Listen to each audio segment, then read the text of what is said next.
नमस्कार, जनता मांगे जवाब में आपका स्वागत है। मैं हूं एसपी त्रिपाठी।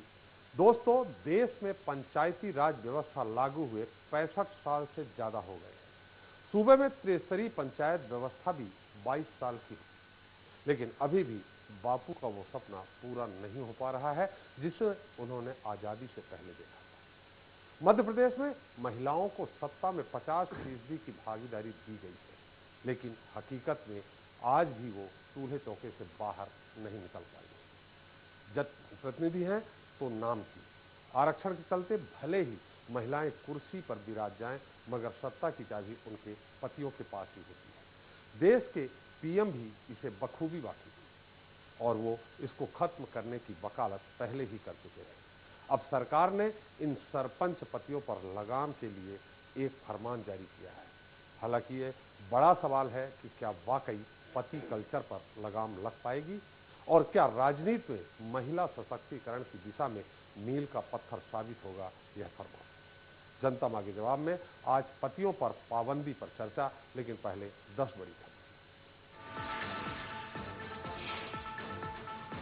पीएम मोदी की चुटकी का बड़ा असर, मध्य प्रदेश की पंचायतों में सरपंच पति कल्चर पर रोक। आज के जनता मांगे जवाब में इसी मुद्दे पर करेंगे चर्चा।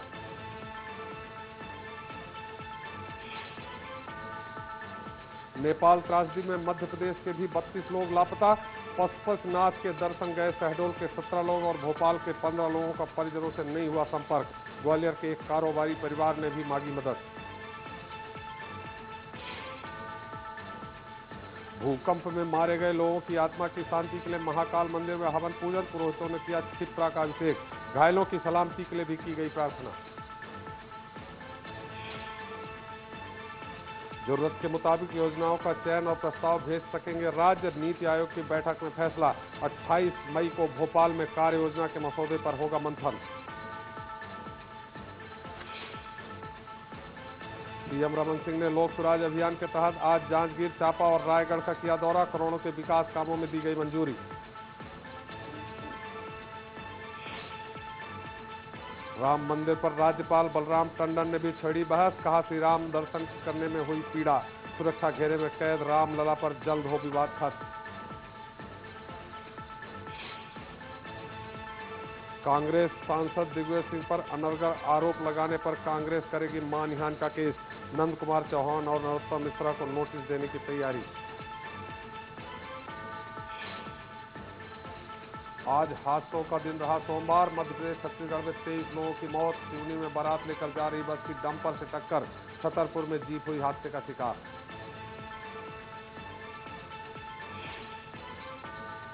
जगदलपुर में मुखबिर के शक पर 2 लोगों की हत्या। रात में अगवा कर जंगल में नक्सलियों ने मारी गोली। और राजनांदगांव स्टेडियम में जूनियर महिला हॉकी प्रतियोगिता शुरू। सांसद अभिषेक सिंह ने किया शुभारंभ।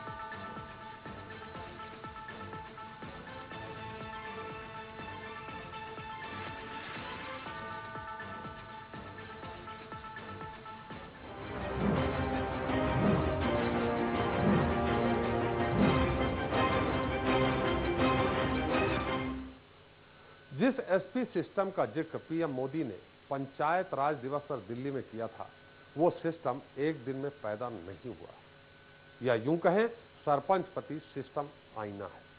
समाज में महिलाओं को लेकर हमारी सोच का तो हमारा गलत नहीं होगा। आज भी महिलाओं को दोयम दर्जे का ही माना जाता है। सियासी मजबूरियां आधी आबादी को आरक्षण तो दे देती हैं, लेकिन उनको बराबरी का दर्जा नहीं दिया जाता। हमारी सोच आड़े आती है, जिसमें आज भी महिलाओं की जगह घर की 4 दीवारी के अंदर ही रहती है और मर्दों की जगह घर के बाहर हुकूमत करने।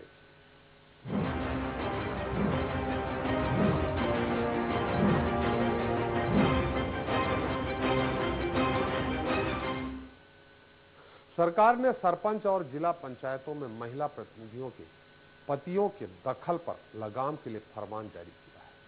इनको सख्त हिदायत दी गई है, मॉनिटरिंग भी की जाएगी, लेकिन क्या वाकई ऐसा हो पाएगा? मैंने कहा आप कौन है?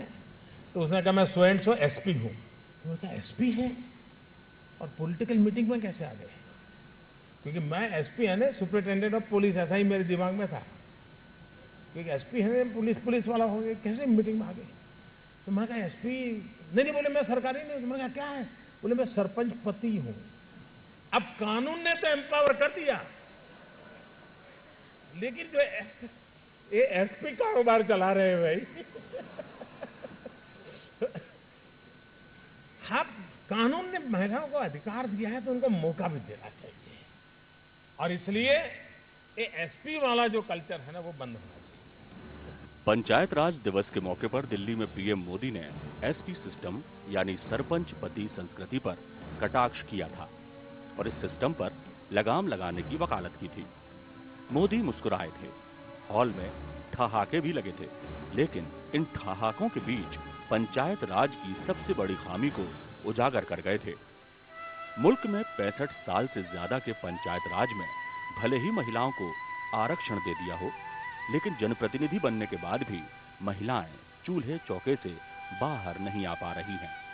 अब मध्य प्रदेश सरकार ने भी 2 दिन के भीतर ही सरपंच पतियों पर लगाम लगाने के लिए फरमान जारी किया है।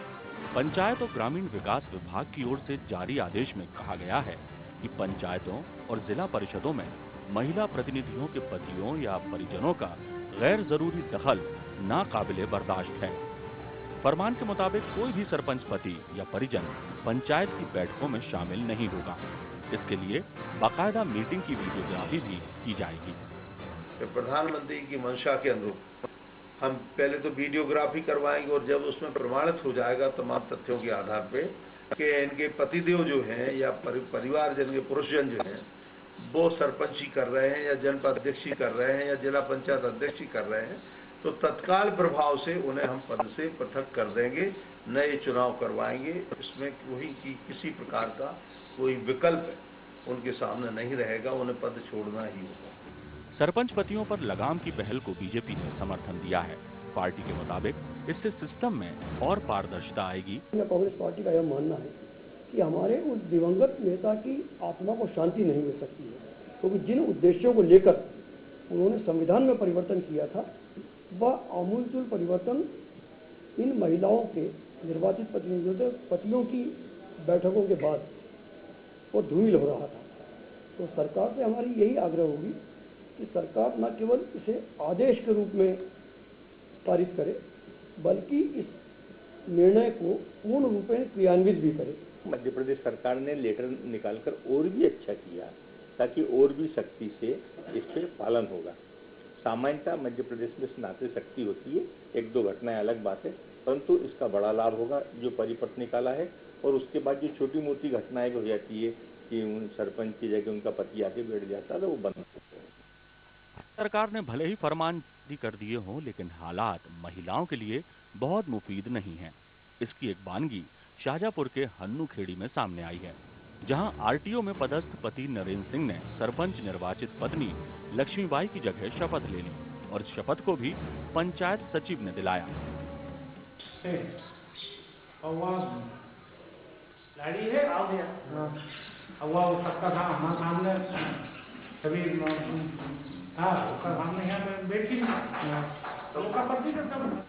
लक्ष्मीबाई की उनके पति नरेंद्र मिसाल है सूबे में हावी सरपंच पति सिस्टम का।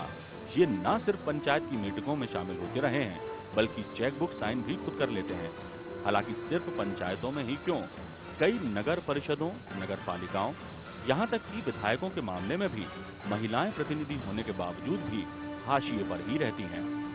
ऐसे में देखना दिलचस्प होगा कि सरकार का ये फरमान कितना कारगर साबित होता है। Bureau report, news express. तो जब हाशिए पर हो आधी आबादी, नाम के लिए हो आरक्षण, हक के लिए जारी हो फरमान, तो सवाल उठते। क्या सरकार के आदेश से पति कल्चर पर लग पाएगी लगाम? क्या महिला सशक्तिकरण की दिशा में मील का पत्थर साबित होगा आदेश? क्या विकास में बाधा बनेगा सरकार का फरमान? तो इस मुद्दे पर चर्चा के लिए हमारे साथ स्टूडियो में मौजूद हैं कांग्रेस नेता दीप्ति सिंह जी। दीप्ति सिंह जी, आपका बहुत बहुत स्वागत है हमारे इस कार्यक्रम में। और भोजपुर क्षेत्र से पूर्व सांसद मैथिल जी, आपका बहुत बहुत स्वागत है। और हमारे साथ मौजूद हैं विशेष टिप्पणी के लिए मौजूद हैं वरिष्ठ पत्रकार विजया पाठक जी। विजय जी, आपका बहुत बहुत स्वागत है। और साथ ही हम बात करेंगे उन पतियों से जिनकी पत्नियां पंचायतों में काबिज हैं। पहला सवाल हमारा दीप्ति जी आपसे ही है, क्या आपके कांग्रेस के शासनकाल में त्रिस्तरीय पंचायत व्यवस्था लागू की गई थी, लेकिन उस दौरान यह सुनिश्चित नहीं किया गया था कि नहीं, महिला अगर पद पे काबिज होती है तो महिलाओं के लिए ही वो पूरा सम्मान होना चाहिए, वही ये काम। देखिए, पंचायती राज की परिकल्पना हमारे नेता आदरणीय स्वर्गीय श्री राजीव गांधी जी का ये सपना था और उन्होंने संविधान के अंदर 73वां और 74वां संशोधन करके इस सपने को साकार किया और उसी संशोधन की कड़ी है महिला आरक्षण। तो निश्चित तौर पे कांग्रेस का एक सपना है कि महिलाओं को आरक्षण के माध्यम से ताकत दें। देश के अंदर जो आधी आबादी नारी है उसे ताकत मिलनी चाहिए, उसे काम करना चाहिए। और जब कांग्रेस ने ये लागू किया और आज जब कई बार देखने को मिलता है कि कई पति जाके काम करते हैं, महिलाओं को आज भी उस तरीके से देखा जाता है कि वो घर में एक जनप्रति बन जाती हैं, चुन ली जाती हैं, उसके बाद भी वो एक्टिव नहीं रहती। तो जब आरक्षण दिया जाता है तो पतियों का नाजायज हस्तक्षेप क्यों नहीं होना चाहिए, मैं इसके बिल्कुल विरोध में हूँ और मैं इससे सहमत नहीं हूँ। और निस्संदेह सरकार ने ये जो आदेश निकाला है ये तारीफ योग्य है।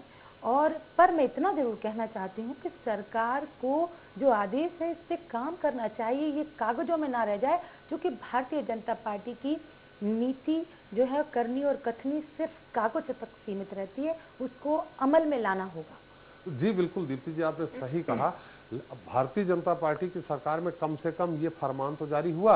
आपका 10 साल शासन था कांग्रेस का और आपने कहा कि राजीव जी का सपना था, तो मैं बता दूं कर्नाटक के बाद सिर्फ मध्य प्रदेश में ही है जिसको दिग्विजय सिंह जी ने लागू किया था। ये त्रिस्तरीय पंचायत व्यवस्था बाकी और राज्यों में नहीं है। तो आपकी सरकार ने क्यों नहीं किया 10 साल? महिला सशक्तिकरण की बात आपने कहा कि राजीव जी ने की, हमारी कांग्रेस सरकार का सपना है, तो फिर ये फरमान क्यों नहीं लागू किया? मेरी बात सुनिए, जब कांग्रेस पार्टी तो एक नर्सरी है महिलाओं को आगे बढ़ाने की।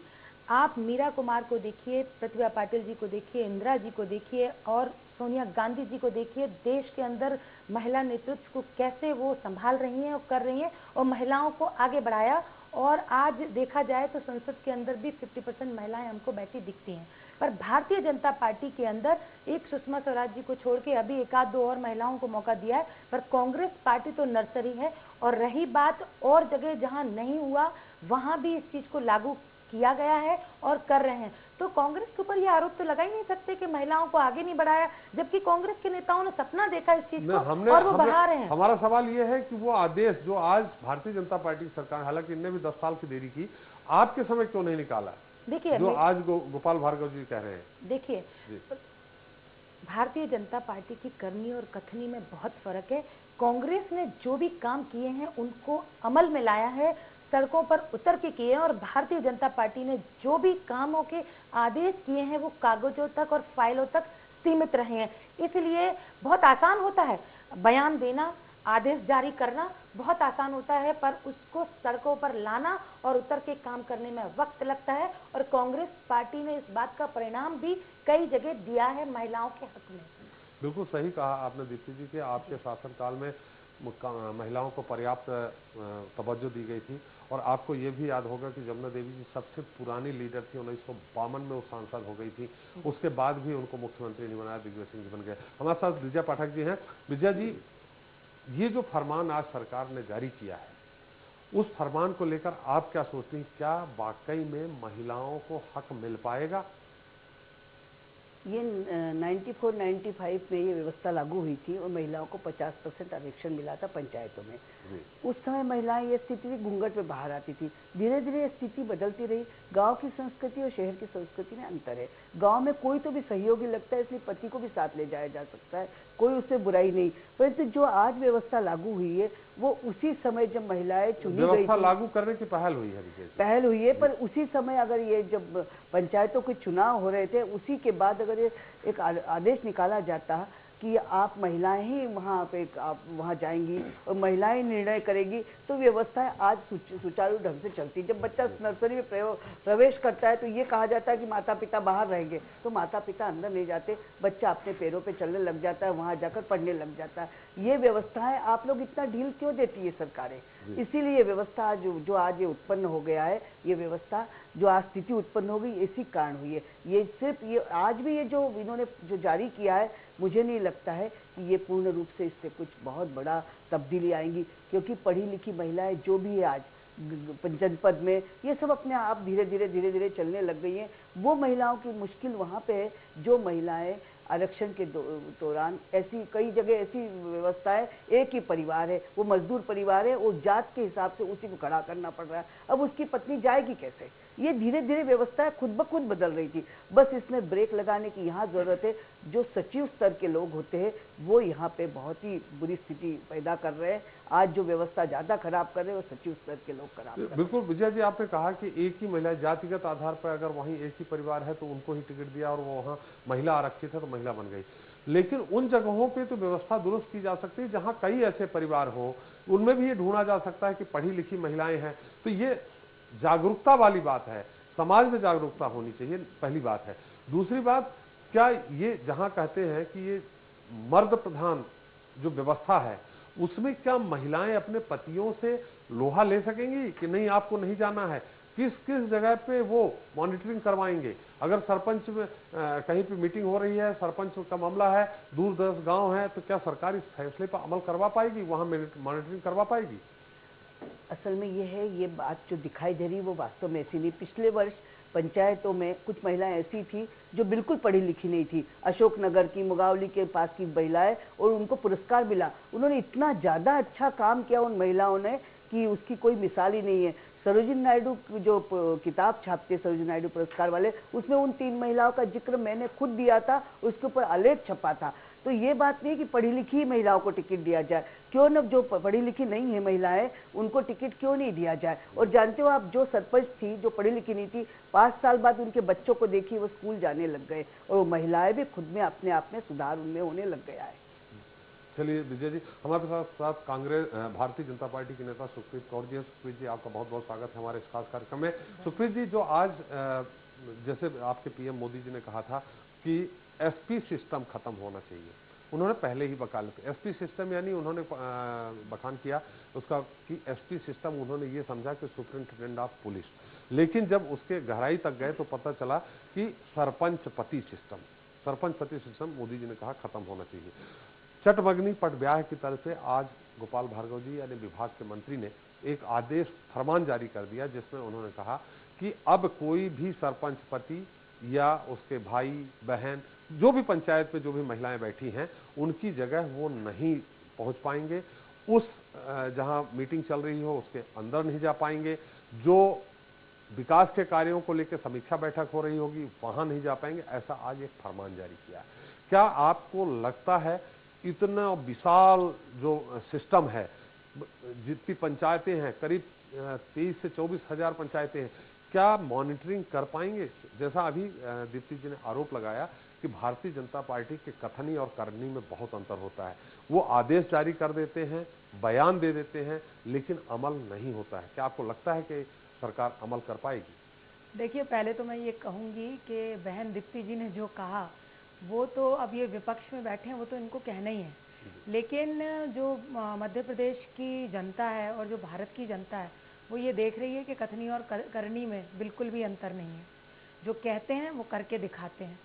दूसरी बात, जो ये बात है कि सरपंच पतियों को स्थान ना देकर सरपंच जो महिला बनी है उसको स्थान देना चाहिए, ये मैं ये कहती हूँ कि इस निर्णय का स्वागत करना चाहिए, क्योंकि ये कहीं ना कहीं महिलाओं के पक्ष में है, महिलाओं को आगे बढ़ाने के लिए, सक्षम करने के लिए। और जब हम ये कहते हैं सशक्तिकरण की बात करते हैं तो हम ये कहते हैं कि जो महिला जहाँ भी है और जिस परिस्थिति में काम कर रही है वहाँ उसको उसके योग्यता के अनुसार जो कुछ भी मिला है वो उसी दायरे में, जिस दायरे में वो रह रही है वहाँ पर वो शक्तिशाली उसको महसूस करना चाहिए। तो मैं ये कहती हूँ कि किसी भी परिस्थिति में अगर एक महिला को सरपंच बनने का मौका मिला है तो शायद उसके लाइफ टाइम का ये बहुत ही इम्पॉर्टेंट एक बात होती है। और इसमें अगर उसका पति बैठकों में जाता है तो ये बहुत नेगेटिविटी लाती है उसके जीवन में भी, क्योंकि उसको भी लगता है कहीं ना कहीं महिला को कि सरपंच तो मैं हूँ लेकिन निर्णायक भूमिका तो मेरा पति उठा रहा है। लेकिन बोल नहीं पाती। फिर मैं ये कहूँगी कि एक ट्रांजिशन पीरियड था जब ये पहली बार आरक्षण दिया गया, उस समय हम ये मान सकते हैं कि महिला में इतना कॉन्फिडेंस नहीं है कि वो जाकर पुरुषों के बीच में, लेकिन आज जब हम देख रहे हैं कि 50% आरक्षण नगरीय निकायों में मिला हुआ है और 50% पार्षद बन रही हैं, 50% जनपद बन रही हैं और 50% हर जगह महिला है, तो आज एक महिला के लिए ऐसा तो है नहीं है कि राजनीति कोई ऐसा स्थान है जहां पर सिर्फ पुरुष ही पुरुष जा सकते हैं या पुरुषों की ही सत्ता चल रही है, इस तरह का तो कोई बात ही नहीं है।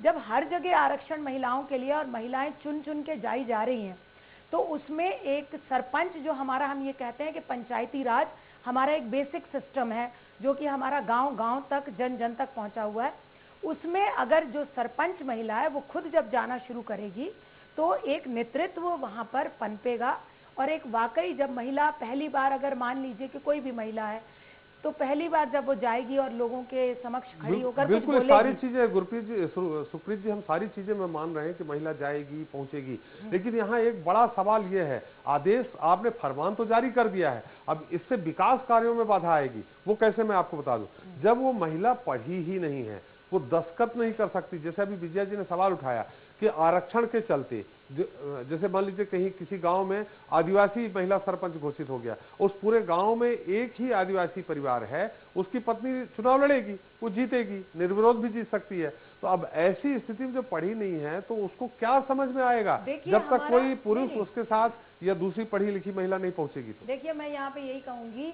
क्योंकि वो पिछड़े हैं इसीलिए तो उनको आरक्षण दिया जा रहा है। आरक्षण का मतलब क्या है, क्यों अगर वो पिछड़े ना होते तो उनको आरक्षण की कोई आवश्यकता ही ना होती, हम उन्हीं को तो आगे लाना चाहते हैं, तो यही तो ये प्रोसेस है कि जो पिछड़ गया है हमने उसको ही आगे लेकर आना है। दूसरी बात ये है कि मैं नहीं मानती हूँ कि जो पढ़ी लिखी नहीं है वो पढ़ना लिखना सीख नहीं सकती, उसको एक इनिशिएटिव तो मिल रहा है कि मुझे जाना है, मैंने अंगूठा नहीं लगाना, मुझे दस्तखत करने हैं। तो यहाँ पर कोई पढ़ाई लिखाई ऐसी चीज नहीं है कि जो आदमी किसी भी उम्र में सीख नहीं सकता है, और बहुत ज्यादा दिन नहीं लगते हैं सीखने को, ठीक है ना। और मैं ये कहूंगी कि जो भाषा है, भाषा हिंदी हमारी मातृभाषा है, हिंदी को सीखने में कितने दिन लगेंगे, या किसी भी स्टेट की जो रीजनल लैंग्वेज है उसको एक दस्तखत करना, हम ये माने कि जो महिला सरपंच बन गई केवल दस्तखत करना, केवल दस्तखत की बात नहीं है, नहीं, वो एक ऐसा अपने साथ व्यक्ति नहीं रख सकती जो उसको पढ़ पढ़ के हर कागज सुना दे, वो प्रयास करने से वो पढ़ना नहीं सीख सकती अगर वो पढ़ी लिखी नहीं है। लेकिन इसमें मैं ये नहीं मानती हूँ कि जो व्यक्ति पढ़ा लिखा नहीं होता उसमें कोई समझ नहीं होती। अगर ऐसी बात होती तो पुराने समय से हिंदुस्तानी जिस तरीके की कृषि की गतिविधियां कर रहे हैं और सब कर रहे हैं वो सब नहीं होती।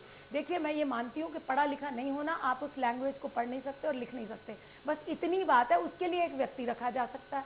लेकिन ये कहना कि पढ़े लिखे व्यक्ति में समझ नहीं होती, ढाल वही है सुप्रीत जी, ढाल वही है कि पढ़ी लिखी नहीं है। जैसे मैंने, आप नहीं आई थी, नहीं तो आपने देखा होगा, पढ़ा लिखा है तो पति पढ़ के सुनाएगा। मैंने वो पैकेज भी दिखाया, मैंने वो स्टोरी भी दिखाई जहां पत्नी की जगह पति ने शपथ ली और सचिव उस जो पंचायत के सचिव ने उसको शपथ दिलाई। उसने कई ऐसे जगह से हमारी स्टोरी भी आई है, कई ऐसी जानकारी मिली है जहां चेक में भी दस्तखत सरपंच पति करते हैं। तो मैं यहाँ पे एक चीज और ऐड करना चाहती हूँ कि आप तो ये अनपढ़ महिलाओं के उदाहरण दे रहे हैं।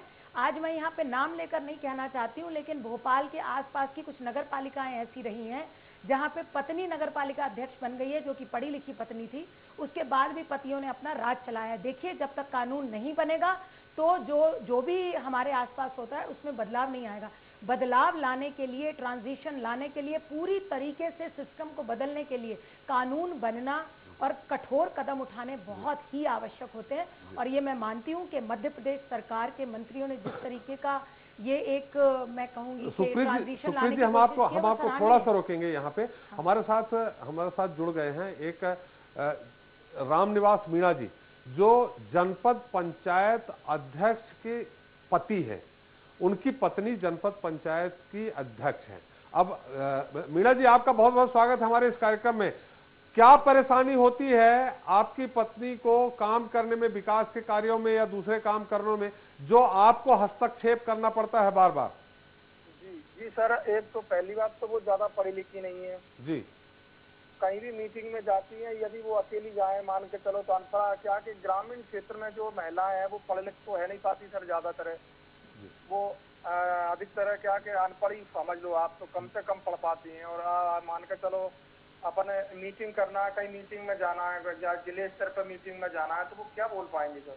बिल्कुल रामनिवास जी, हम आपसे ही जानना चाहेंगे, बिल्कुल आपने कहा कि नहीं बोल पाएंगी, तो इन सब चीजों को ध्यान में, चूंकि आरक्षण के चलते आपने चुनाव लड़ा है, आज फरमान जारी किया गया है, एक आदेश जारी हुआ है सरकार की तरफ से कि अब जहां भी मीटिंग होगी, जो भी कार्रवाई होगी, जो समीक्षा बैठक होगी, उसमें न तो पति जा सकते हैं, न ही कोई दूसरा रिश्तेदार जा सकता है, जो आदमी हो। अब ऐसी स्थिति में क्या आपको परेशानी आएगी या आपकी क्या प्रतिक्रिया है? जी सर, परेशानी तो इसलिए आएगी, आज मान के चलो कोई महिला अनपढ़ है तो उससे तो कहीं भी साइन किया जा सकता है, कहीं भी करवा लेगा कोई भी आदमी, तो उसका दुरुपयोग ही होगा ना जी। आज मान के चलो महिला पढ़ी लिखी सक्षम तो है नहीं है कि वो कोई भी इंग्लिश में बात के बता देगी या कुछ करवा के बता दे, जो तो कर्मचारी जो चाहेंगे वही होगा। जी, तो इस आदेश का आप विरोध करेंगे? जी सर, बिल्कुल विरोध करेंगे। किस तरह का विरोध होगा आपका? सर यही होगा कि हमारी ये गलत है, गलत तो गलत ही कहा जाएगा, किसी या तो उसके पति को बैठने दिए जाए मीटिंग में, या फिर किसी ऐसी सुविधा दी जाए कि एक आदमी उसके साथ में पढ़ा लिखा जा सके, वो सारी बातें समझ सके, उसको समझा सके। सर रामनिवास जी हमारे साथ भारतीय जनता पार्टी की नेता हैं सुप्रीत जी, वो आपसे सवाल करना चाह रही हैं। सुप्रीत जी, अपना सवाल क्या है आपका? मीना जी, मैं ये पूछना चाहती हूँ कि एक महिला सिर्फ अनपढ़ है, इससे ये अंदाजा नहीं लगाया जा सकता कि उसमें कॉन्फिडेंस की किसी तरीके से कमी है।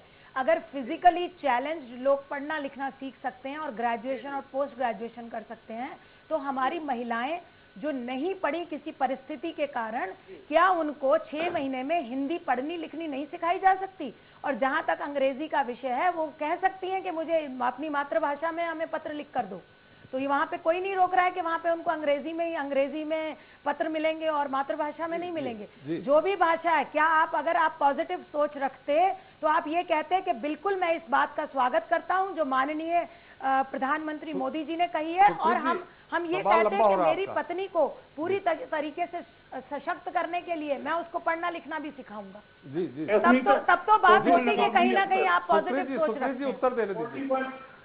जी जी रामनिवास जी, जी रामनिवास जी, आप आवाज सुन पा रहे हैं?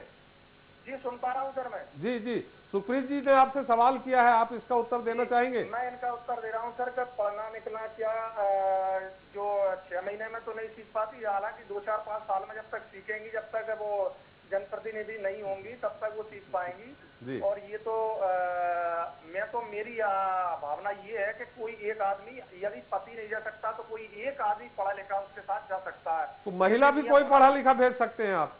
बस जी सर। आप बहुत अंडर एस्टिमेट कर रहे हैं अपनी पत्नी को। आप अपनी पत्नी से सलाह करिए, उनसे पूछिए वो कितने दिन में लखनऊ पंच बनी हुई है, वो तो सपा सकते ही बिल्कुल अंगूठा टेक है, उनके साथ भी होना चाहिए। ये सरपंच बन का कोई भी आकर साइन करवा के ले जाएगा, हाँ भाई इससे साइन कर दो आप, तो हो गया काम। तो वो तो अनलीगल तरीके से भी कहीं भी इस्तेमाल कर सकता है शासन के, या कोई भी कुछ भी मान लो आप, तो कहीं भी साइन नहीं करना हो उस जगह पर साइन करवा दिए साथ कर लो। बिल्कुल बिल्कुल बिल्कुल मीणा जी, आपने सही कहा, आपका बहुत बहुत धन्यवाद, आपने हमारे साथ इस कार्यक्रम में भाग लिया। सुप्रीत जी का लगता है महिला सशक्तिकरण का जो तेज है वो एकदम से जागृत हो रहा है, मैं उनसे जरूर पूछूंगा, लेकिन अभी हम पूर्व सरपंच जो हमारे साथ जुड़े हुए हैं महेंद्र मैथिल जी, हम उनसे जानना चाहेंगे।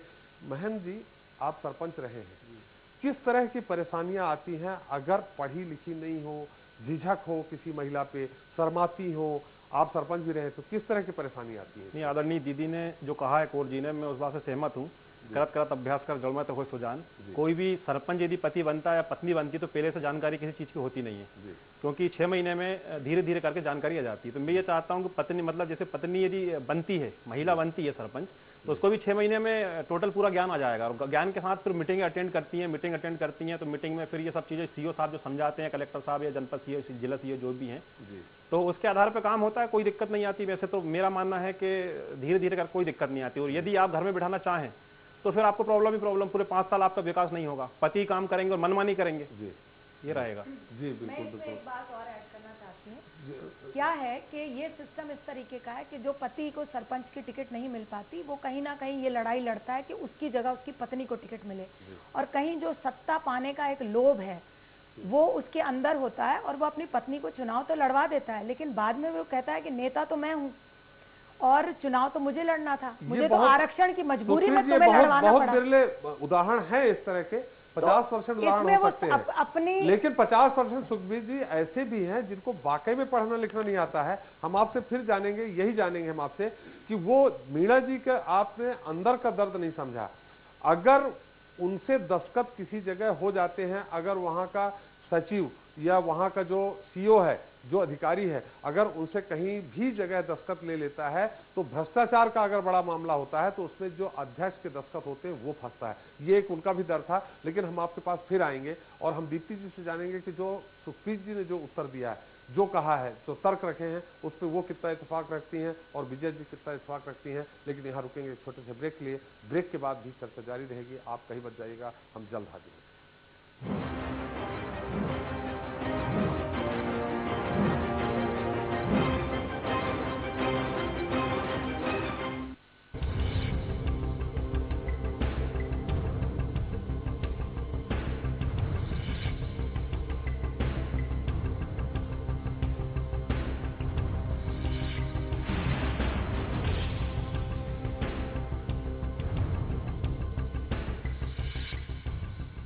प्रिय बहनों और भाइयों, नमस्कार।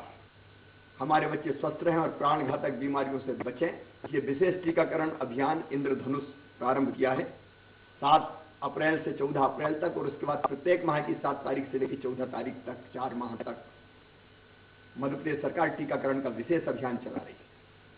2 वर्ष तक के बच्चों को और गर्भवती माताओं को ये टीका जरूर लगवाएं। आपके गांव, गली, मोहल्ले, टोले, मजरे, फालिया में कोई भी बच्चा ऐसा ना हो कि जिसको टीका ना लगे। आइए इस अभियान में सक्रिय रूप से भाग लें ताकि हम बच्चों की जिंदगी बचा सकें और वो स्वस्थ और प्रसन्न रह सकें। धन्यवाद।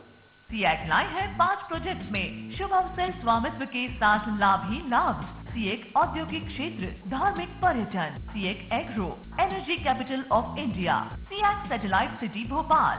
सिर्फ 2 से 3 लाख के पेमेंट कर शेष 2 से 5 साल की किश्तों में। सीएक 26 वर्षों से प्रतिष्ठित मध्य प्रदेश की सफल स्थानीय कंपनी। अधिक जानकारी के लिए संपर्क करें कॉन्टैक्ट 9098991000।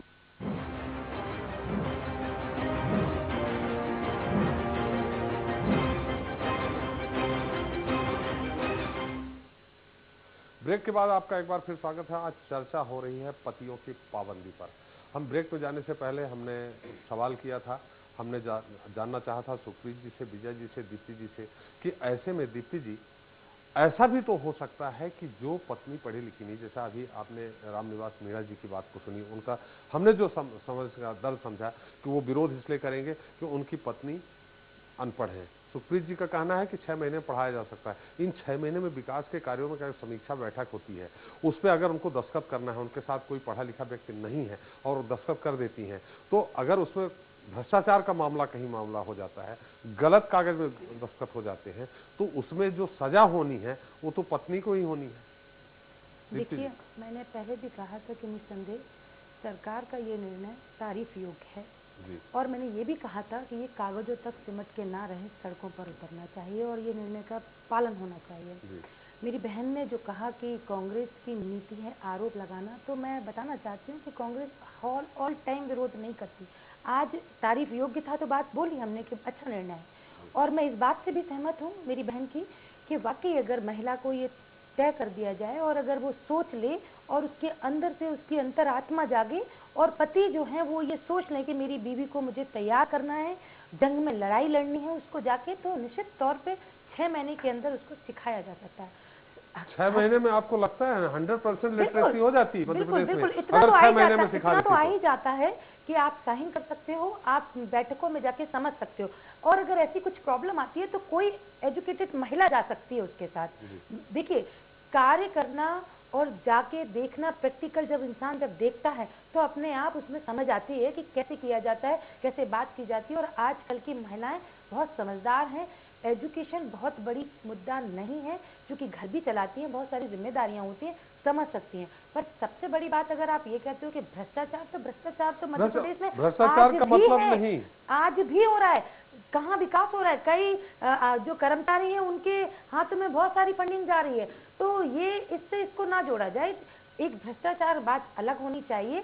महिला के अंदर आत्म जो शक्ति होती है वो निश्चित तौर दीप्ति जी, हमारे सवाल को आपने थोड़ा दूसरे ढंग से ले लिया। हमारा भ्रष्टाचार से मतलब नहीं, अगर गलत जगह दस्तखत हो जाते हैं, एक पेज का कागज है, नहीं पढ़ पाते और दस्तखत हो जाते हैं, तो उस समय फिर क्या करे? उसने दस्तखत कर दिया और वो गलत कागज में साइन हो गए, तो उसका परिणाम भी तो वो महिला ही भुगतेगी ना बाद में आगे। घर में आके बिल्कुल बिल्कुल, हम सुप्रीत जी आपके पास आ रहे हैं। घर में आके वो अपने पति को बताएगी, जब वो वहाँ से समझ के आएगी तो सुनना और समझना तो उसको आता है ना। जब वो सुन के आएगी, घर में डिस्कशन करेगी, अपने पति से बताएगी, उसके बाद सारे निर्णय ले सकते हैं। पर ले महिला ही, लेना महिला को ही चाहिए, क्योंकि महिला को सशक्त बनाना है, आगे निकालना है, तो एकाध तो कड़े कदम उठाने पड़ेंगे। एकाध महिला को शहादत देनी पड़ेगी। देखिए, शहादत वाली बात नहीं है। हम जब समझ के साथ और अपने आत्म शक्ति के साथ किसी भी काम को करते हैं और महिला करती है, मुझे पूर्ण विश्वास है, तो ऐसा कहीं नहीं होने वाला। और जहां महिला होती है वहां करप्शन थोड़ा कम होता है। ये देखिए, महिलाओं के अंदर की आत्मशक्ति जब जागती है ना, तो कहीं ऐसा नहीं कि उनको अंदर जेल में कर दिया जाए, ऐसा कहीं नहीं है, ऐसा करप्शन कहीं। मैं इस बात से पूर्णतः मेरी बहन की आ रहा हूं मैं उत्तर हो जाने दीप्ति जी का। बिल्कुल सही कहा आपने। अब हम तीनों महिलाएं हैं हमारे साथ, हम उनसे क्या कहें कि जहां महिला रहती है वहां करप्शन कम होता है। अब हम उसको तो जस्टिफाई नहीं कर पाएंगे कि जहां महिला होती है, पुरुष होते हैं, वहां करप्शन ज्यादा होता है, जहां महिला होती है वहां करप्शन कम होता है। हमारे साथ महेंद्र जी हैं, हम उनसे बाद में पूछेंगे। लेकिन विजय जी, हमारा सवाल यहाँ ये है कि जब 100% लिटरेसी हो जाए, 100 नहीं से तो कम से कम 80% पढ़े लिखे महिलाएं हो जाए, तभी ये संभव है ये काम। आपका क्या अनुभव है? जब अगर वो नहीं समझ पाती, एक पेज की हिंदी में लिखा हुआ, जैसे कि हमारे सुप्रीत जी ने कहा कि हिंदी तो बहुत मातृभाषा है, दस्तखत कर सकती है, दस्तखत करना और उसको समझना, करोड़ों का फंड आता है, लाखों का फंड आता है, एक जनपद पंचायत में करोड़ों का फंड आता है। ऐसी स्थिति में बिल्कुल सुप्रीत जी, मैं आ रहा हूं, मैं विजय जी से उत्तर ले लूं पहले। करोड़ों का फंड आता है, वहां आप भी जानती हैं कि बहुत सारे अधिकारी बैठे हैं। हम ये नहीं कहते हैं कि सारे अधिकारी भ्रष्ट हैं, वो अपने भ्रष्टाचार करने के लालच में उस गैर पढ़ी लिखी महिला जो अधिकारी बन गई है, जो जनपद अध्यक्ष है, जिला पंचायत अध्यक्ष है या सरपंच है, उससे गलत दस्तखत करवा लेते हैं, तो क्या होगा? विजय जी, ये व्यवस्थाएं 94-95 से लागू हो गई है, 50% वाली, तब से बहुत सुधार हुआ है। धीरे धीरे महिलाएं आगे भी बढ़ने लग गई है। सवाल है, किसी की तो भी सहारे की जरूरत पड़ती है, कोई एक दिन में नहीं शिक्षित हो सकता। हम लोग सारी जिंदगी पढ़ते तब बीए पास होते, आसान नहीं है सब बातों को समझना, सारे कागजों को समझना, विकास की बातों को आगे बढ़ाना। निश्चित तौर पे कोई न कोई उनको सहयोगी की जरूरत पड़ेगी। अगर उनका पति उनका सहयोग करता है तो कोई बुराई नहीं है। और गाँव की संस्कृति बिल्कुल अलग है। क्या घर तोड़ना चाहते हैं आप? और जो भी महिलाएं सरपंच, उनको गांव के रिश्ते भी अलग होते हैं। महिलाएं आगे आ रही, अपना काम भी करती है। आजकल गांव की महिलाएं जो पंच बनी, वो तक लोगों से मिलती है, उनके गांव में रिश्ते से मजबूत होते हैं। वहां पे अगर पति भी उनके साथ काम करता है तो कोई बुराई नहीं। हाँ, मीटिंग में जाना ये जरूर, इस पे रोक लगनी चाहिए। और अब तो बहुत व्यवस्थाएं बदल गई, अब तो इक्के दुक्के आपको उदाहरण मिलेंगे जहाँ ऐसा हो रहा है, महिलाएं आगे बढ़ने लग गई। हमारी कांग्रेस की दीप्ति जी, बीजेपी के सुप्रीत जी, ये तो बिल्कुल इसके अगेंस्ट में है विजय जी, कि बिल्कुल पति जा ही नहीं सकता है, उनका एकदम खास महिलाओं का सशक्तिकरण होना चाहिए। हमारे साथ एक दर्शक है प्रदीप जी दमोह से, जो अपना सवाल करना चाहते हैं। प्रदीप जी, सवाल करें। सर, जनपद जिला पंचायत के ये अधिकारी लोग या तो कमीशनबाजी में उलझे रहते हैं या फिर नेताओं के, चाहे वो विधायक हो या सांसद हो या सरकार के प्रतिनिधि, उनसे दबे रहते हैं। फिर इन चीजों से निकलकर ये प्रशासनिक अधिकारी या कलेक्टर ऐसे कैसे शक्ति दिखा पाएंगे? और यह शक्ति सिर्फ पतियों पर दिखाई जाएगी या कि पदासीन महिला जनप्रतिनिधि पर भी दिखाई जाएगी? नहीं तो आपका सवाल क्या है यहाँ पे? क्योंकि यहाँ सिर्फ पति कल्चर वाली बात नहीं है सर, बल्कि ये पिता भाई और बाहुबली वाला कल्चर भी चल रहा है। और ये शक्ति किस पर दिखाएंगे? नहीं, ये बिल्कुल फरमान जो जारी हुआ है उसमें ये भी है कि कोई भाई हो, देवर हो, ये भी नहीं जा सकते हैं। बिलासपुर से हमारे साथ अरुण जी हैं। अरुण जी, अपना सवाल करें। पहले तो त्रिपाठी जी आपको बहुत बहुत बधाई, आपके न्यूज एक्सप्रेस को बधाई जी। धन्यवाद, धन्यवाद आपका। एक बहुत अच्छा मुद्दा आपने उठाया है जी। मेरा इसमें सीधी 3 पॉइंट की बोलना है जी। सैकड़ों पीढ़ियों की दासता को जी मात्र 2 पीढ़ी अभी निकली राजीव गांधी जी के पंचायती राज के बाद जी, अभी ये दूसरी पीढ़ी काम कर रही है जी। तो 2 पीढ़ी में कुछ गलतियां होंगी, कुछ लड़खड़ाएंगे, कुछ भटकेंगे, लेकिन वो दास्ता खत्म होगी और लोग रास्ते पे आएंगे और सब ठीक होगा। आपने त्रिपाठी जो बार बार कहा है अनपढ़, जी, आप बहुत सीनियर पत्रकार हैं जी। विधानसभा में जगवा देवी अर्जुन सिंह जब मुख्यमंत्री थे तो वो एक क्लास नहीं गई थी जी। एक भी क्लास उनके ऊपर में जब ये कहा गया कि अनपढ़ है तो अर्जुन सिंह जी ने कहा ओथी पढ़ जग मुआ पंडित भया न कोय छाई आखिर प्रेम के पढ़े तो पंडित होए।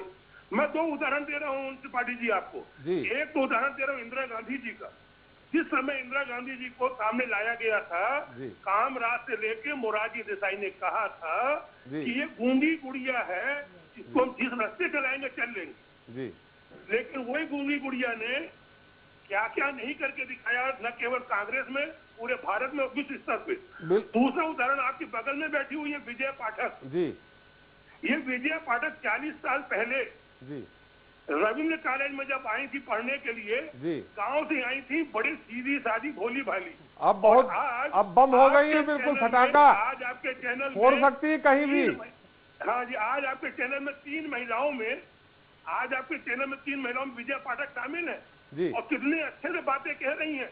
इसका मतलब साफ है कि 10 साल बाद, 20 साल बाद, 30 साल बाद, 40 साल बाद निश्चित तौर पे एक अच्छा दौर आएगा। बिल्कुल अरुण जी, मैं आपको पहचान रहा हूँ। आप बोरा जी के शासन में, अर्जुन सिंह जी के शासन में आप विधायक थे। मैं आपको बहुत अच्छा से जान रहा हूँ। आपने जब अपनी शैली में बोलना शुरू किया तो मैंने आपके विधानसभा में स्पीच सुनी थी, कई बार सुना है, इस कारण मैं समझ गया आपको। मैं आपको बता दूं, विजय पाठक आज वो विजय पाठक हैं जो जहाँ पे बम फोड़ती ना, वहाँ घास भी नहीं उगती दोबारा। जगत पाठक जी के सानिध्य में और आप जैसे पत्रकार साथियों के सानिध्य में आज वो विजय पाठक बन गई हैं जिसने अपने नाम को सार्थक कर दिया। बिल्कुल, हमारा आपका सवाल ही नहीं आया यहाँ, आपने पूरा सजेशन दिया है अरुण जी, आपका सवाल कुछ नहीं आया। मेरा यही है जी, मैं यही कहना चाहता हूँ कि राजीव जी के द्वारा शुरू किया गया अच्छी सोच का ये अधिनियम आज नरेंद्र मोदी जी ने उसको गंभीरता से लिया है जी, प्रधानमंत्री ने।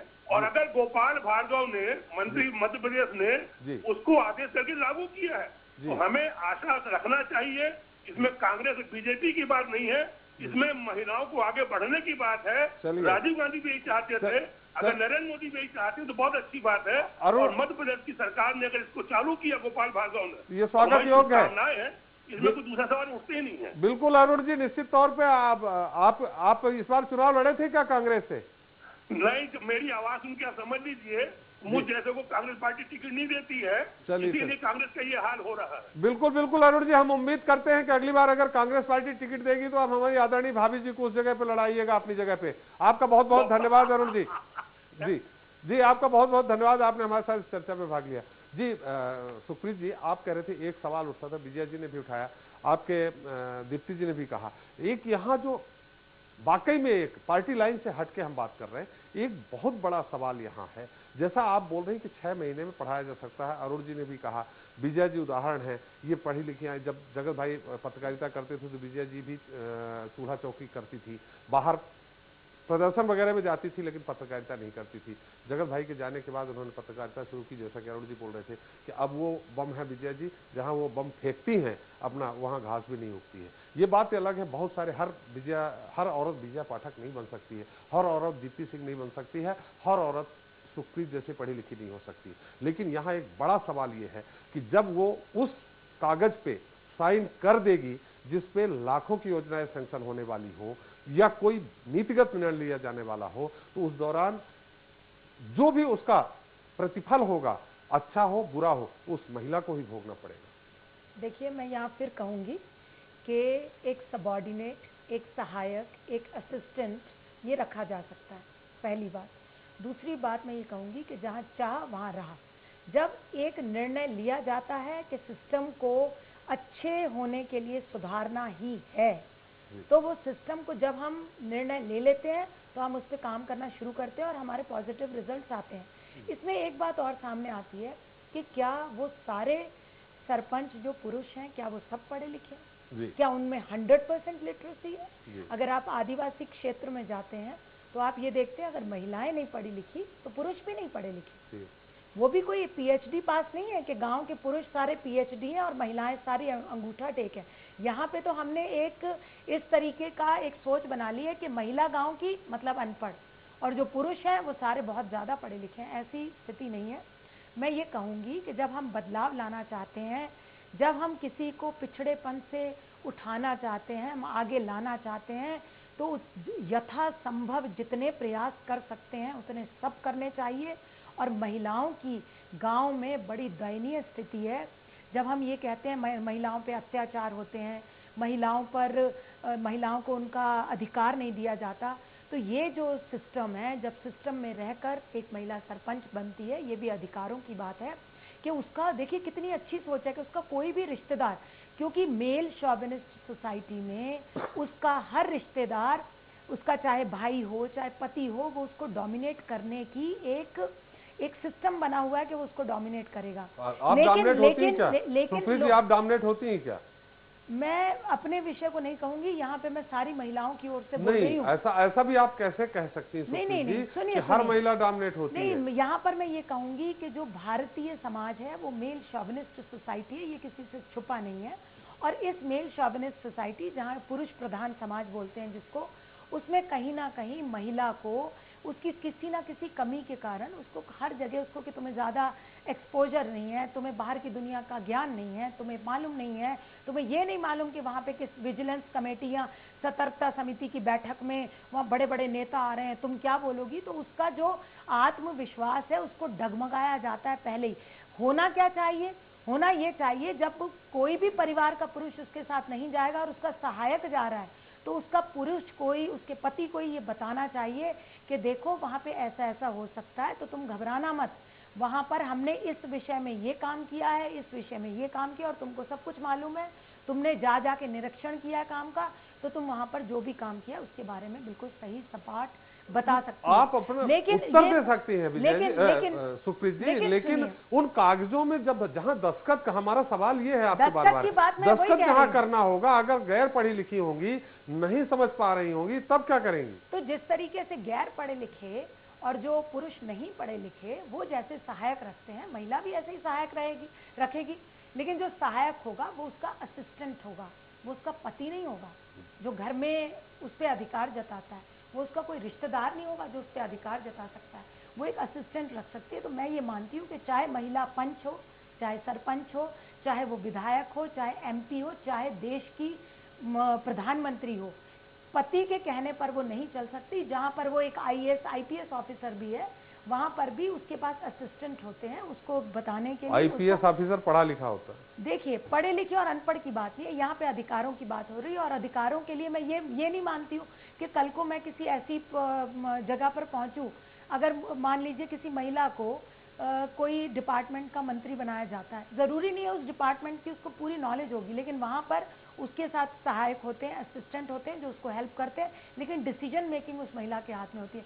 मुझे लगता है दीप्ति जी भी इस बात से सहमत होंगी और विजय जी को आप सहमत कर लेंगी, बात बिल्कुल सही है। और विजय जी भी सहमत होंगी कि विजय जी ने ही सवाल उठाया सुप्रीत जी, ये बहुत बड़ा कि विकास में ये बाधक भी हो सकता है, विकास में ये चीज बाधक भी हो सकती है। विजय जी, सुप्रीत जी, हम आपको रोकना चाहेंगे, हम आपके पास फिर आएंगे। हो सकते क्योंकि हर डिसीजन, हर निर्णय कई प्रोसेस से होकर गुजरता है। कोई भी निर्णय ऐसा नहीं होता कि हैज़र्डली हो जाए, हर निर्णय जो लिया जाता है उसकी एक प्रोसेस होती है, वो एक प्रोसेस से होकर। सुप्रीत जी, आप सरपंच की मीटिंग में कभी बैठी हैं क्या? जो सतर्कता समिति, ग्राम पंचायत की बैठक में गई हैं क्या? बिल्कुल गई हूं। वहाँ महीने में जो बैठक होती है, चटमगनी पटवा वाली स्थिति में बैठक हुई, 10 मिनट में फाइनल हुआ, दस्तखत किया रजिस्टर में, जो ग्राम पंचायत का सचिव होता है उसने दस्तखत करवाया और चला गया। वहाँ इतना जो आपने कहा प्रोसेस से निकलते हैं, तो मुझे नहीं लगता यहाँ उतना लंबा प्रोसेस होता होगा। सीसी रोड भी बननी होती है तो उसका निरीक्षण होता है, कहाँ से जाएगी, कहाँ से कहाँ तक बनेगी, उसका पैसा सैंक्शन कहाँ होगा, सारी बातें होती हैं।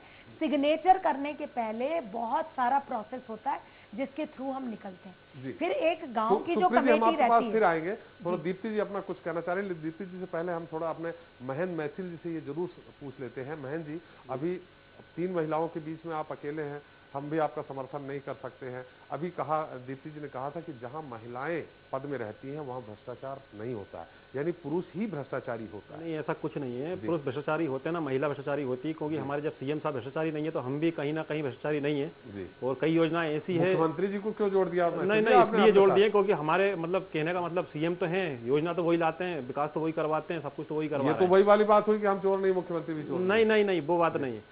मगर फिर भी मैं कह रहा हूँ, जैसे दीदी ने कहा कि महिला जो सरपंच होती है वो भ्रष्टाचारी नहीं होती है और पुरुष भ्रष्टाचारी होते हैं, तो ऐसा कुछ नहीं है। ये तो गांव के विकास देखने के बाद पता लगता है कि कौन भ्रष्टाचारी है, किसने कितना विकास करवाया, कितना नहीं करवाया। मतलब आप इसका पूरी तरह से खंडन करते हैं? बिल्कुल बिल्कुल खंडन करिए कि हम बिल्कुल। दीप्ति जी, आप कुछ काफी देर से आपके मन में कुछ उत्सुकता है कुछ बोलने की? मैंने पहली बात तो मैं ये कहना चाहती हूँ कि मैंने ये नहीं कहा कि महिला भ्रष्टाचारी नहीं होती या पुरुष ज्यादा होता है, ऐसा नहीं। मैंने ये कहा कि जहाँ महिलाएं होती वहाँ कम होता है, मैंने ये कहा। मैंने ज्यादा हमारे मैसेज मेरी बात सुनिए। दूसरी बात, आपने जो कहा कि विजया जी ने, मेरी जो बड़ी बहन है, उन्होंने ये क्वेश्चन उठाया कि ये जो विरोध चल रहा है ये पुरुष कर रहे हैं, ये उनका क्वेश्चन है। मैं कहना चाहती हूँ ये क्वेश्चन उनका नहीं है, ये क्वेश्चन मार्क उन्होंने नहीं लगाया, वो बल्कि महिला हितैषी हैं और आज एक वो प्रत्यक्ष में महिलाओं के लिए एक मिसाल है।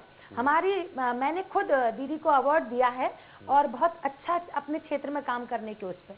और आपने कहा अभी मेरी बहन से कि आप उनको तो सहमत कर लेंगी, मैं इस बात से, आपने अभी खुद ने एक प्रोग्राम ये जारी किया और आपने कहा कि पार्टियों से हटके, चूंकि आप महिलाएं हैं और महिला आरक्षण पे बात हो रही है उनके कार्य क्षेत्र पे, तो निश्चित तौर पे मैं इस बात से सहमत हूँ, मेरी बहन की बात से, कि जब महिला, विजया जी की, मेरी दोनों, देखिए देखिए विजया जी ने भी जो बात कही वो महिला के विरोध में नहीं कही।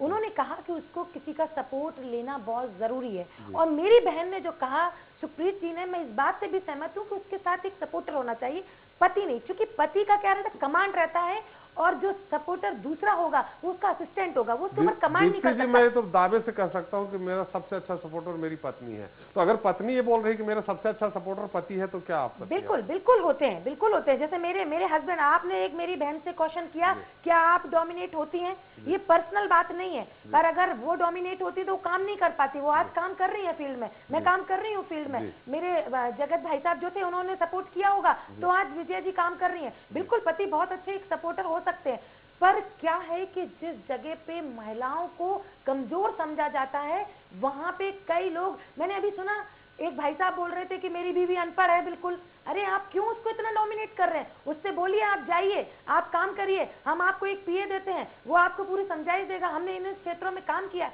बिल्कुल महिलाओं का मनोबल बढ़ाइए। आप डाउन कर रहे हैं, गलत बात है। मैं इस बात से बिल्कुल सहमत नहीं हूँ, बल्कि मैं, देखिए मैंने पहले भी कहा कि सरकार का ये निर्णय तारीफ योग्य है, और कांग्रेस पार्टी की प्रवक्ता हूं, उसके बाद भी कांग्रेस पार्टी का दिल बहुत बड़ा है, और मैं इस बात को कहती हूं कि ये जो सपना था वो कांग्रेस पार्टी के स्वर्गीय श्री राजीव गांधी जी का था, और वो उन्होंने साकार भी किया, जिसको भारतीय जनता पार्टी अब मानती है कि बहुत अच्छे सुचारू ढंग से निभा रही है।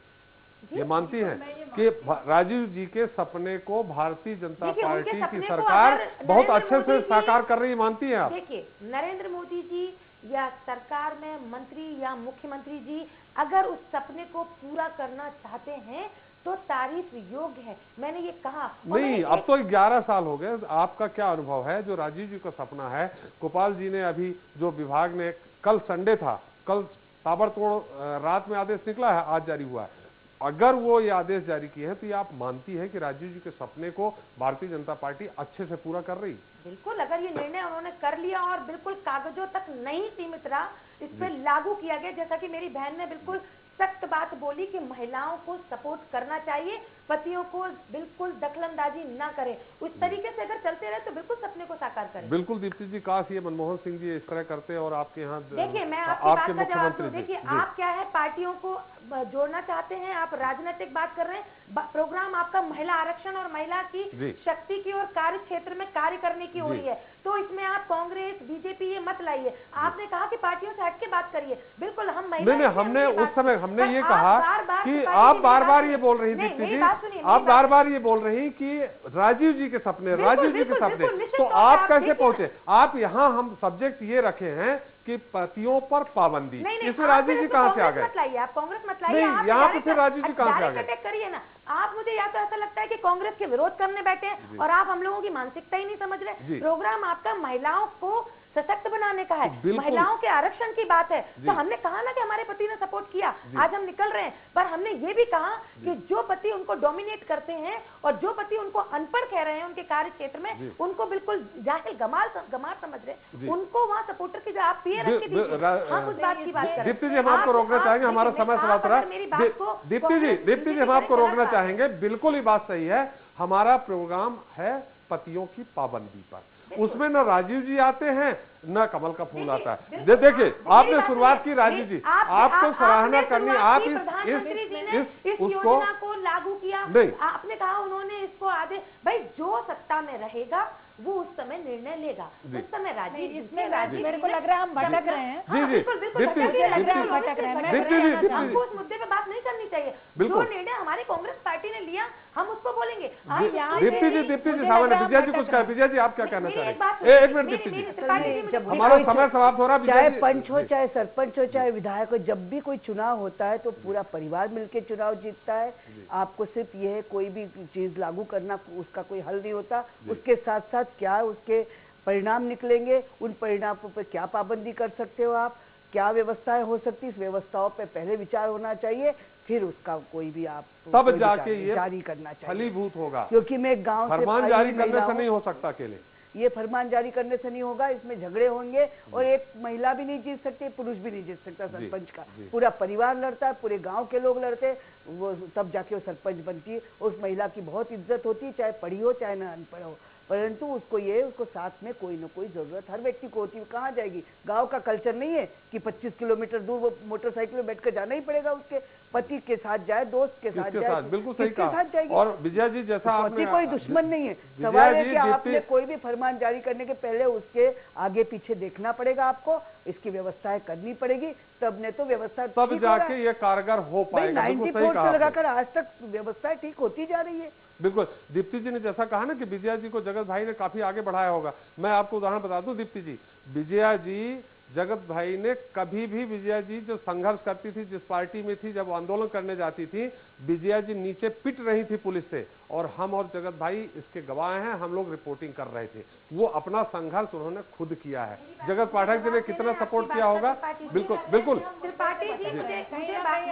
नहीं एक मिनट, सुप्रीत जी कुछ बोलना चाह रही। सुप्रीत जी देखिए, हम मुद्दे से भटक रहे हैं, हमें परिस्थितियां ऐसे देखनी चाहिए कि अभी जो आरक्षण मिला है जी, संक्षेप में सुप्रीत जी, हमारा समय समाप्त हो गया है, प्रोग्राम खत्म करना। दुरुपयोग ऐसे भी हो रहा है कि जो पुरुष सत्ता में प्रभुत्व पाना चाहते हैं और जो आगे आना चाहते हैं, कहीं ना कहीं आरक्षण के तहत वो अपनी पत्नी को लाते हैं। हो सकता है उस समय कोई और महिला हो जो शायद उस पद के लिए और ज्यादा उपयुक्त हो, उसको नहीं आने दिया जाता। जो पुरुष सत्ता पाना चाहता है वो अपनी पत्नी को चुनाव लड़वाता है। अब जब हम सिस्टम की बात करते हैं, जब सिस्टम चेंज हो जाता है और कानून बन जाता है, तो उसको ये जानकारी होगी कि मैं सतर्कता समिति की बैठक के बाहर तक अपनी पत्नी को छोड़ सकता हूँ, लेकिन उस बैठक के अंदर मैं नहीं जा सकता। बाहर तक मैं उसको, जो विजय जी ने कहा, मैं उससे सहमत नहीं हूँ कि परिवार में लड़ाई होगी। परिवार में लड़ाई नहीं होगी, क्योंकि मोटरसाइकिल के पीछे वो बैठकर जाने से सरकार या माननीय मोदी जी उसको नहीं रोक रहे हैं। वो ये कह रहे हैं कि जब बैठक शुरू होगी, बैठक के अंदर जब वो जाएगी तो अपने किसी सहायक के साथ जा सकती है, लेकिन अपने परिवार के सदस्यों के साथ नहीं जा सकती।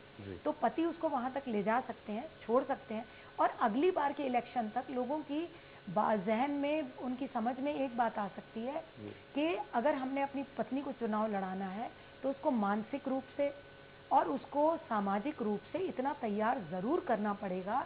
जिनके मन में भी चुनाव की बात आती है वो एकदम एकाएक नहीं आती है। जब हमारा समय समाप्त हो रहा है सुप्रीत जी, सामाजिक तौर पर समय समाप्त हो रहा है, हम आपको धन्यवाद करना चाहेंगे। विजय जी आप कुछ बोलना चाह रही हैं संक्षेप में, हमारा समय। विधानसभा में जब विधायक जाते तो उनको अंदर कोई नहीं जाता, वैसी व्यवस्था यहाँ पे भी थी। घुसना हम लोगों ने शुरू करवा दिया, लोगों ने। कोई वहाँ पंच और महिला पर पंच और सरपंच बैठिए, वहाँ किसी के घुसने की जरूरत क्या है? ये तो आपने दरवाजा जबरदस्ती खोल दिया। इसमें कहीं कानून बनाने की जरूरत, दरवाजा बंद करिए, कोई अंदर नहीं आएगा। जैसे विधानसभा में नहीं आता, वहाँ पे भी नहीं आएगा। धन्यवाद करती हूँ विजय जी, मानी इस बात को, तो मेरे को अच्छा लगा। चलिए हमारा चूंकि प्रोग्राम समाप्त हो रहा है, इसलिए मैं इसमें बहस नहीं कर सकता। लगता है कि एक बहस की और जरूरत है, एक कम से कम वो 2 घंटे की बहस हो। क्यों दीप्ति जी? बिल्कुल बिल्कुल, मैं आपकी बात से सहमत नहीं हूँ जी।